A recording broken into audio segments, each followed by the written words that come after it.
Maria Eliane Menezes de Farias, Subprocuradora-Geral da República. Abro minha participação nesse documentário com as citações de Darcy Ribeiro, O Povo Brasileiro, Adriano Belisário, A Parte que lhes cabe nesse latifúndio, e Agnaldo Pataxó, em Carta Aberta às Autoridades Brasileiras, respectivamente, porque reduz tudo que eu vou dizer aqui, a essência está nessas citações.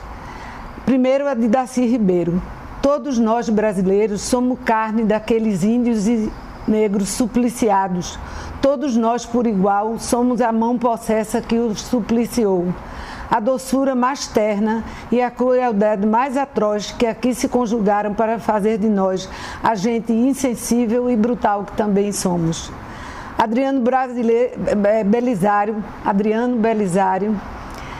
diz que, velha conhecida dos Tupinambá, a guerra está ressurgindo no sul da Bahia. Desta vez não contra os colonizadores portugueses ou tribos rivais. Agora o inimigo dessa nação indígena veste farda. Quando ele diz aqui veste farda, é uma alusão à Polícia Federal, que sempre nas retomadas de terra que eles têm, a polícia está fardada, né? Então veste farda, ou então pode ser utilizada como eles utilizam numa acepção mais ampla, que é de gente que é autoridade, que pode mandar a fazer qualquer coisa. Agnaldo Pataxó, ele diz o seguinte: nós estamos enfrentando um processo sistemático e organizado pelo Estado brasileiro através do seu agente público Justiça, com o objetivo de desqualificar o nosso povo e negar os nossos direitos. Comecei a trabalhar, na verdade, na área criminal.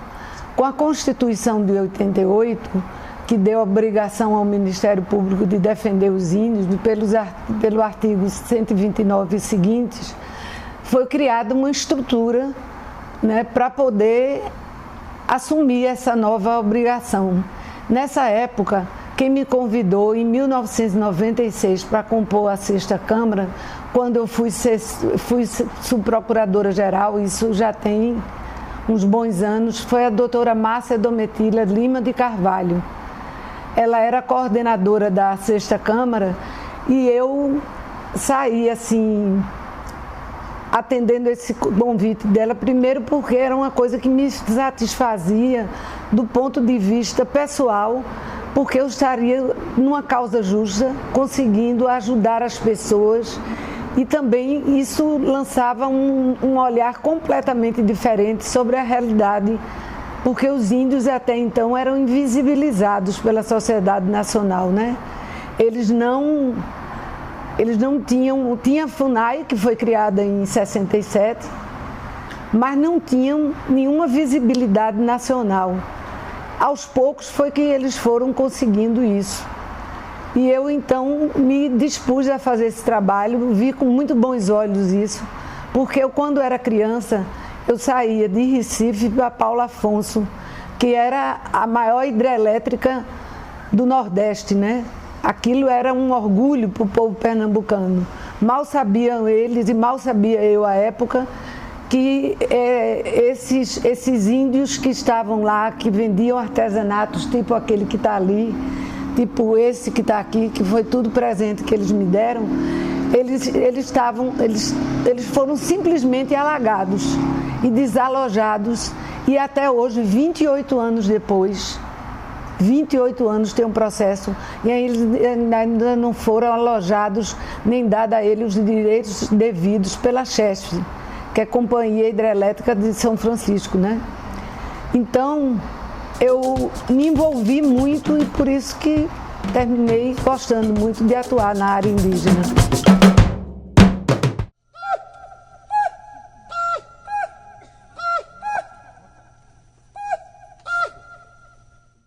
Olha, o trabalho do MPSF, ele foi muito importante no Nordeste, primeiro, porque eu estando na Câmara, sendo nordestina e conhecendo já a essa altura, na época que eu fui coordenadora, de todas as questões deles, eu me envolvi muito e fiz um trabalho lá de base, vamos dizer assim, primeiro criando 9 escolas indígenas, entre os Baçu-Cocal, Chucuru e Chucuru-Cariri. Isso foi com um dinheiro a fundo perdido do Fundo Escola, que era um programa ligado à Presidência da República, que era dinheiro mesmo a fundo perdido. Toda vez que o Brasil fazia um empréstimo internacional, a contrapartida seria construir escolas para os necessitados, no caso, os indígenas. Então, por isso,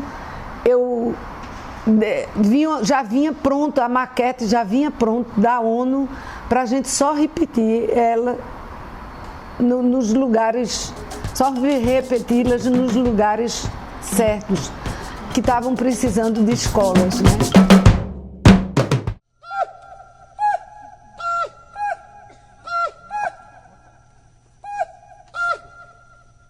O cacique Babau, eu tinha ido para um convite para uma visita à área Tupinambá, porque eu fazia parte do CDDPH. Então, eu fui convidada para ir com a Câmara, a Comissão de Direitos Humanos e Minorias da Câmara, para ir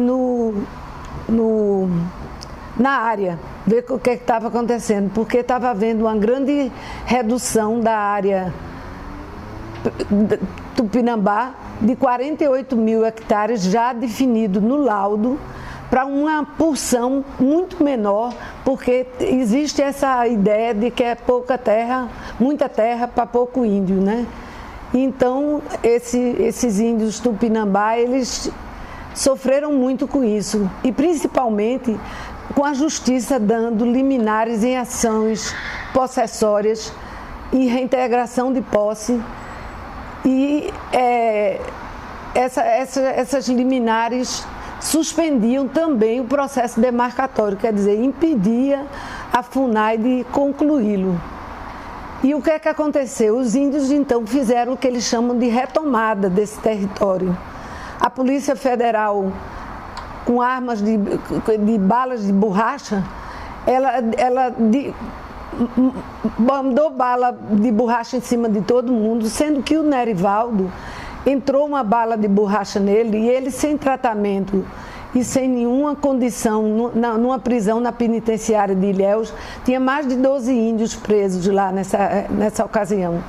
Então ele foi colocado lá na prisão sem auxílio nenhum, quando viu a perna dele já estava gangrenando.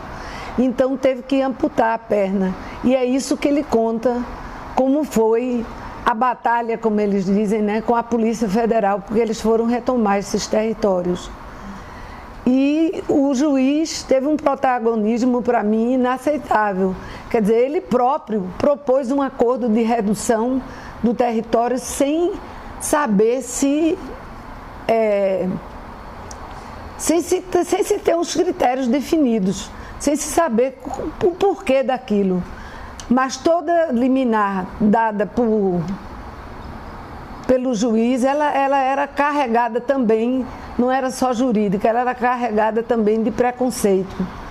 E foi bem difícil isso aí. Tivemos uma experiência bem, vamos dizer assim, marcante nessa época, porque foi marcada uma audiência em que foram os deputados da Câmara, da Comissão de Minorias da Câmara dos Deputados, e o Ministério Público e ONGs, enfim, todas as pessoas que estavam de algum modo envolvidas naquilo ali. E eu fui como representante da 6ª Câmara. Quando eu cheguei lá, eu pedi para falar como representante da 6ª Câmara, porque o juiz estava encaminhando tudo favoravelmente aos fazendeiros da região, né? Então eu fui chamada a falar, e quando eu fui falar, o deputado Geraldo Simões, do PT da Bahia, disse: a senhora cale sua boca, porque eu não tenho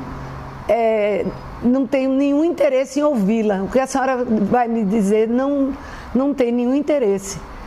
Aí eu tomei um susto tão grande, porque isso nunca tinha acontecido, né, na minha vida.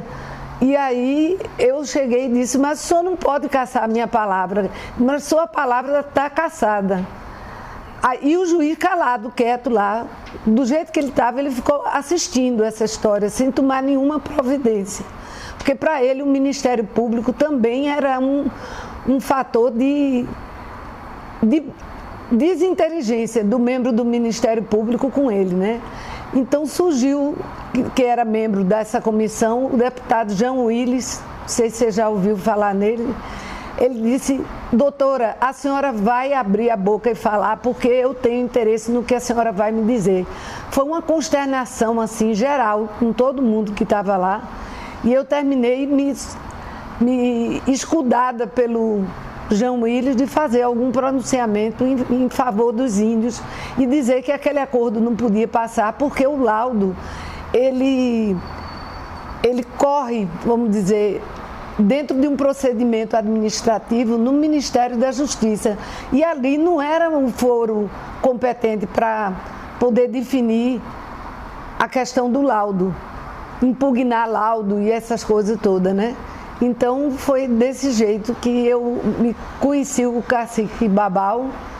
Ele era muito perseguido, foi preso, a Raquel deve ter contado assim, alguma coisa dele. Mas a segunda situação com o Babau foi a prisão dele aqui em Brasília por causa do passaporte para ir para a posse do Papa. É posse que fala? Eu não sei se é posse, mas enfim, quando o Papa assumiu a igreja, né? E o Papa, com esse temperamento que o Papa tem, ele mandou passagens pelo Vaticano para apanhar vários índios aqui do Brasil e de outros lugares, porque ele queria, nessa ocasião dessa cerimônia, ele queria que tivesse representado lá todos os povos, principalmente esses povos que são os povos mais perseguidos, porque hoje em dia a gente conhece um pouco mais do Papa e sabe que isso é da natureza dele, né? Mas na época a gente não sabia nem que era só um argentino que tinha passado a perna no Brasil. Mas a Polícia Federal chegou a entregar o passaporte para ele, depois houve uma contraordem, ele devolveu o passaporte para a Polícia Federal e prendeu o Babau. O Babau só foi solto depois que todas as festividades em Roma já tinham acabado.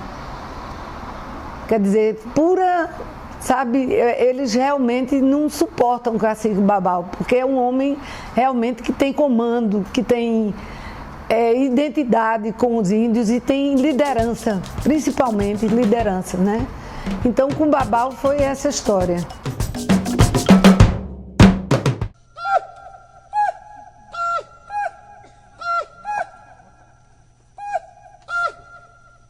O caso do Chicão Chucuru, eu faço questão de falar, não é nem porque eu trabalhei, eu deixei de trabalhar, é porque foi uma coisa tão absurda, porque o Chicão Chucuru ia na Câmara, pedia uma audiência com a gente dava essa audiência para ele, ele dizia: olha, eu estou sendo ameaçado, eu estou sendo... minha vida não está valendo nada, porque ele foi para São Paulo estudar. Depois foi que ele voltou para a aldeia. Ele foi estudar porque ele viu que ele não podia liderar um povo sem ter noção do que estava acontecendo aqui fora. Ele estudou em São Paulo e voltou para a aldeia. Quando ele chega lá, ele é super mal recebido porque ele orientava, tinha toda uma estratégia, né, de enfrentamento dessas situações belicosas, vamos dizer assim. E ele dizia: eu vou morrer, eu estou sendo... Foi uma crônica da morte anunciada, sabe? E então, quando chega um dia, eu estou, por acaso, estava no Recife, numa reunião de quilombolas, quando surgiu a notícia de que ele tinha sido baleado, tinha sido morto, quer dizer. Então, a história é muito sangrenta, a história dos índios, sabe? É muito sangrenta. Se você tiver uma ideia, e não sai na imprensa. Isso não sai na imprensa. Pouca coisa que sai na imprensa.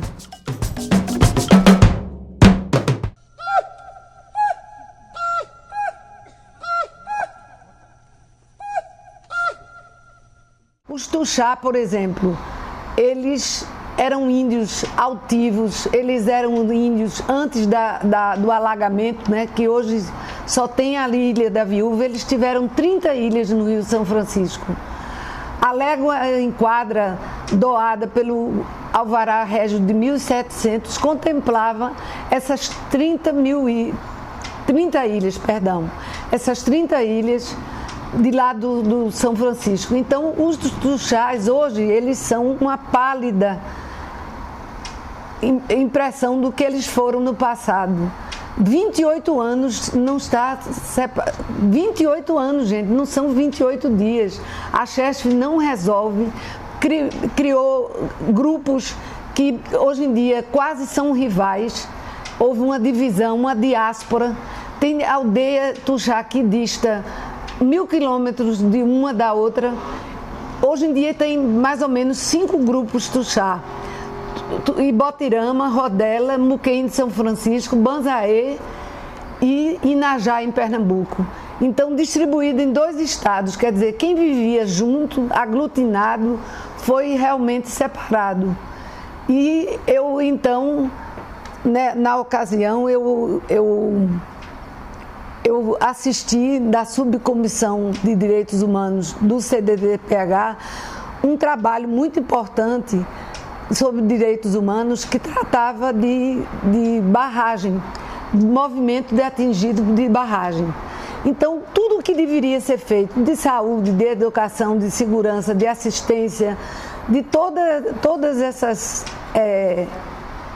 situações, o que é que acontecia? Eles fizeram não numa perspectiva contratualista nem patrimonialista, mas numa perspectiva de cidadania mesmo, sabe, assim, de uma atuação que fosse razoável para aquelas pessoas que perdem tudo quando há um alagamento por causa de uma hidrelétrica.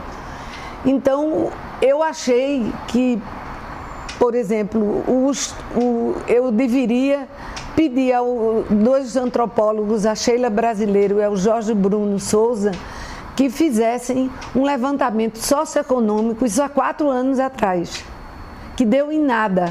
Um trabalho que eu estou dando uma cópia, inclusive, para vocês, porque é um trabalho de brilho. Muito bonito o trabalho que eles fizeram, montados justamente, que o raciocínio meu era esse: se quem não é índio e é atingido por um movimento de barragem tem proteção, por que não os índios não terem a mesma proteção? Quer dizer, não era ter uma proteção especial até porque fossem índios, mas porque eles valem menos do que as outras pessoas que estão no movimento de atingido por barragem. Então, eu encomendei esse trabalho. Esse trabalho tem umas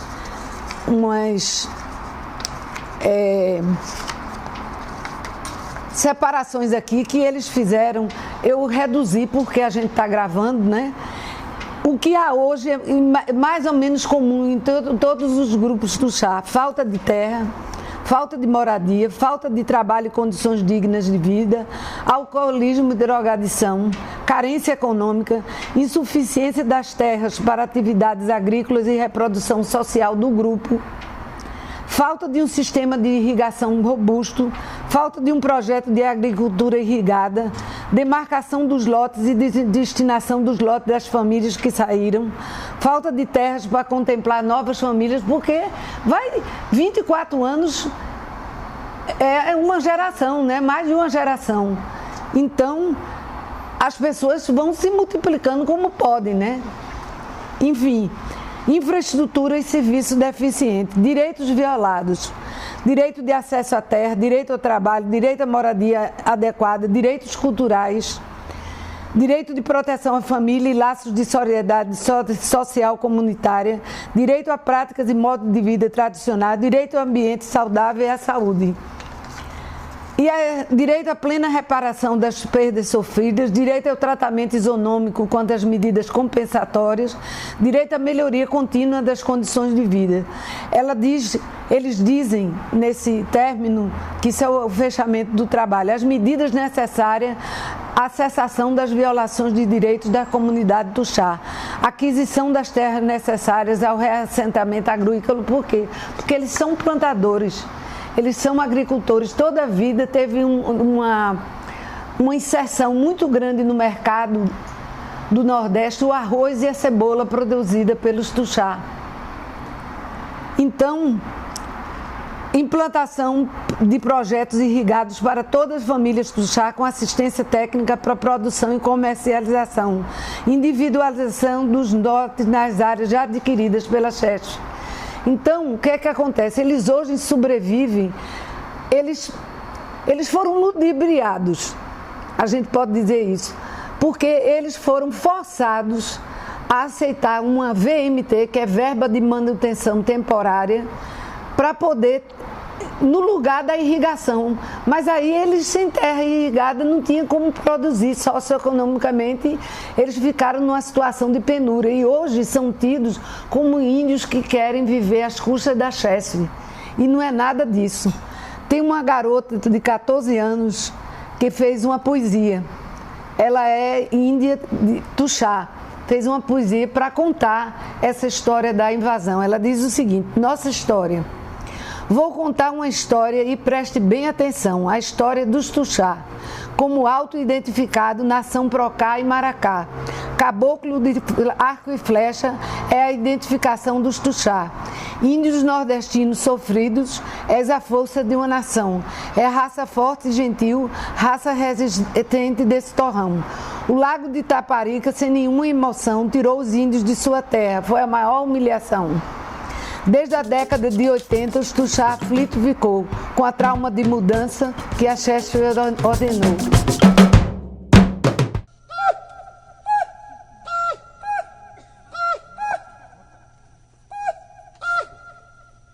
Todos os índios saíram de todos os lugares do Brasil para ir para Porto Seguro, né? Então, montei lá uma mini procuradoria num resort que tinha lá, para poder a gente sentar e poder escrever, poder requerer, levar computador, essas coisas todas lá. Acontece que esses índios foram simplesmente bombardeados pela polícia. Assim, foi muita cacetada, muita paulada, muita bala de borracha, o que tinha à mão a polícia no momento em que eles foram marchar sobre a parte da praia que foi onde teve localizado o descobrimento do Brasil. Então os índios não tiveram festa. E eu também não tive, porque nessa ocasião meu marido ia comigo para lá, não deu para ele ir, ele foi depois, foi de carro e sofreu um acidente no meio do caminho, em Caetité, na Bahia, e faleceu. Então eu tive que abandonar lá os índios para voltar e tomar as providências com a morte do meu marido. Então, os índios, eles estão, de todo modo, imbricados com a minha vida, sabe? Desde criança que a gente ia a Paulo Afonso, até esse episódio da morte do meu marido.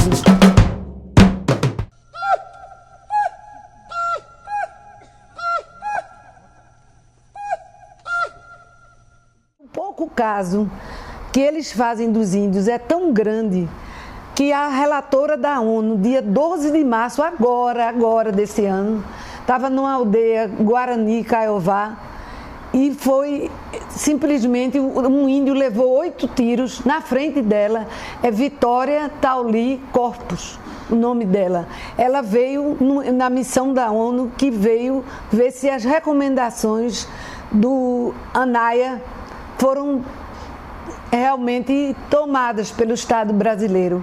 E nenhuma dessas recomendações, que é interessante, a gente pode fazer uma sobreposição delas com a mesma conclusão que os antropólogos fizeram aqui.